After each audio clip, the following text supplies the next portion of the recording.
La apuesta por la innovación en el mundo empresarial puede servir también para potenciar proyectos que tengan un objetivo social. Esta es la filosofía del programa Connecting for Good Galicia, patrocinado por Vodafone y la Xunta de Galicia, que celebra su segunda edición apoyando a emprendedores que van más allá del beneficio empresarial. 6 empresas de características muy diversas fueron elegidas para participar en el proyecto. 3D Acoustic es una de ellas y se dedica a la fabricación de audífonos personalizados aprovechando la impresión 3D. Alguna desas funcionalidades pode ser un pouco unha especie de xeolocalización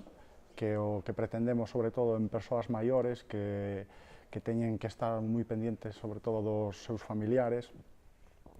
pois que os familiares teñan a tranquilidade que poden estar ubicados a través dese dispositivo do que falamos ao principio. Las empresas participantes en el programa cuentan con un plan de formación de 6 meses, en el que reciben asesoría experta en el campo de la comunicación, las ventas y el negocio en general. Además, disponen de un espacio físico para trabajar en el Centro de Emprendimiento del Gallás y reciben una ayuda de 2.000 euros para la puesta en marcha del proyecto y facilidades para realizar contrataciones. O que buscamos é situar a Galiza no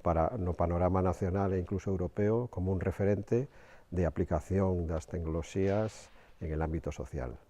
Para nós, para Vodafone e para a Fundación, este é un claro exemplo de colaboración público-privada que busca, desde logo, que todo este esforzo que fan as administraciones e as empresas acabe nun beneficio para a ciudadanía. La mayoría de los participantes en el programa no cuenta con una gran experiencia empresarial y los conocimientos que pueden adquirir durante 6 meses pueden resultar muy importantes para facilitar el éxito final de su proyecto. La empresa IT, que aspira a popularizar la impresión 3D para usos muy diversos, es otra de las seleccionadas. Para nós supón un proceso de aprendizaxe que de outra forma non podíamos adquirir, xa que, bueno,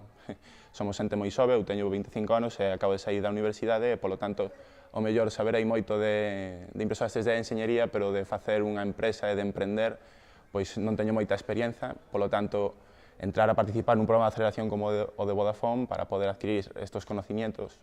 e non cometer tantos erros como se cometería non estando nesta programa de aceleración, pois é o mellor que me queda. Empresas de campos muy diversos participan en un programa que ya permitió a 4 firmas seleccionadas en la primera edición poner sus productos en el mercado, mientras que otras 2 se encuentran actualmente en fase de maduración de negocio. Ahora, otras 6 empresas buscan su camino para demostrar que sus productos y servicios pueden servir para beneficiar al conjunto de la sociedad.